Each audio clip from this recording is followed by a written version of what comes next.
បាទពុកម៉ែបងប្អូនខ្ញុំមានបំណងចង់ឲ្យបងប្អូនទាំងអស់គ្នាយល់ទេណាឥឡូវយើងមកស្ដាប់លោកពូម៉ែនកឹមសេងទាំងអស់គ្នាណាបងប្អូនបាទកុំចិត្តទៅសួរទៅពីពេកអត់ចំណេញសោះហ្មងសួរបែបនេះនៅអាមេរិក FBI ទៅដល់ផ្ទះភ្លាមឥឡូវហ្នឹងបាទសាកឡូវមើល FBI ទៅដល់មកផ្ទះហ្នឹងបាទ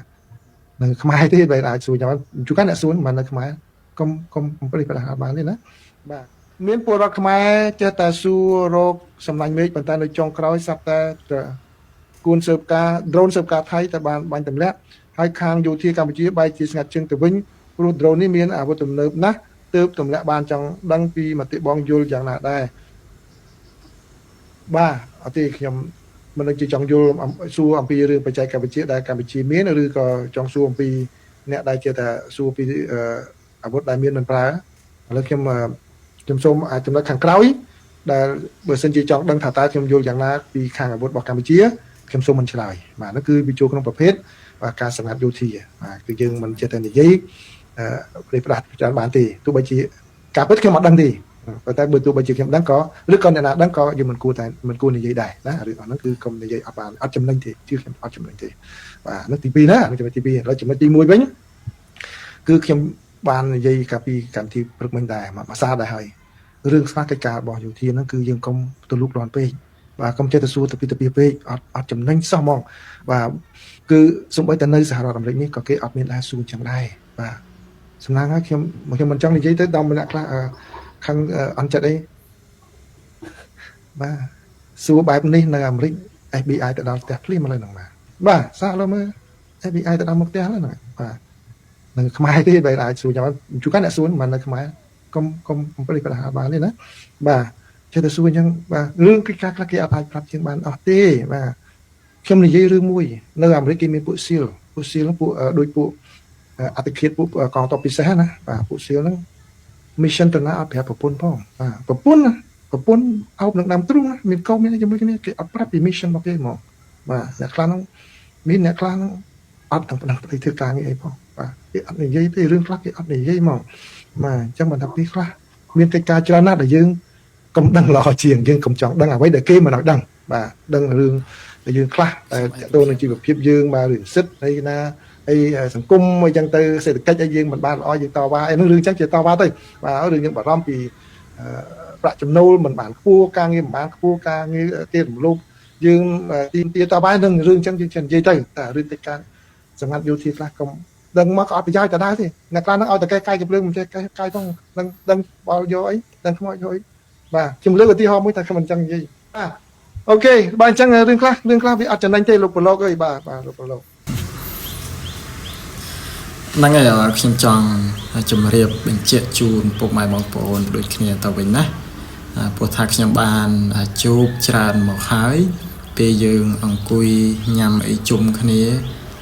ជាពិសេសនៅតាមបណ្ដាញសង្គមរបស់យើងឃើញបងប្អូនប្រជាពលរដ្ឋរបស់យើងក៏ដូចជាយុវជនរបស់យើងគឺតែងតែឆ្ងល់ហើយសួរចង់ដឹងបាទតើយើងដឹងនឹងបានប្រយោជន៍អ្វីព្រោះនេះជារឿង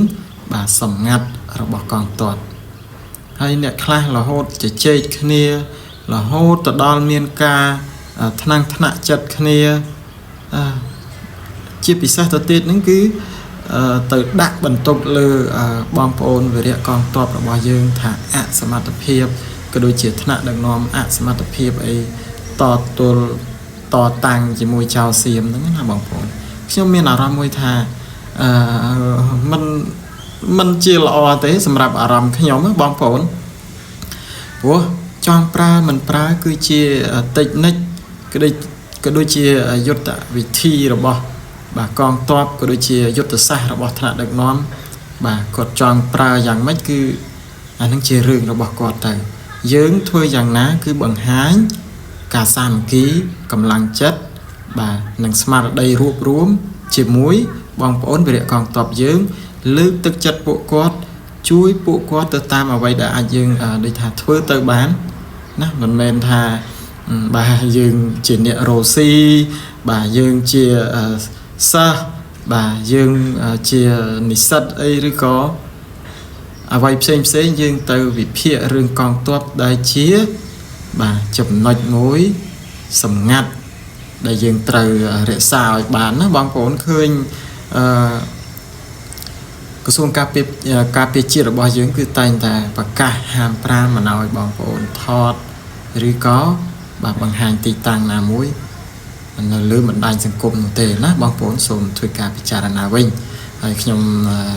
ធ្វើវីដេអូនេះឡើងគឺចង់ឲ្យពុកម៉ែបងប្អូនយល់ទាំងអស់គ្នាណា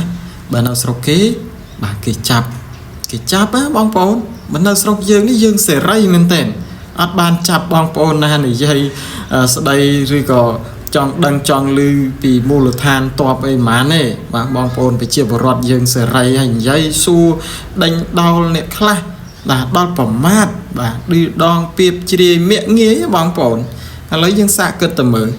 បើគេដឹងកន្លែងតបឬក៏ត្រូវតែប្រាប់បងប្អូនគ្រប់រឿងគ្រប់តារាវអីទាំងអស់អញ្ចឹងបងប្អូនធ្វើជាកងកម្លាំងតែម្ដងទៅណាខ្ញុំសូមចូលរួមតែប៉ុណ្ណេះបាទសូមអរគុណ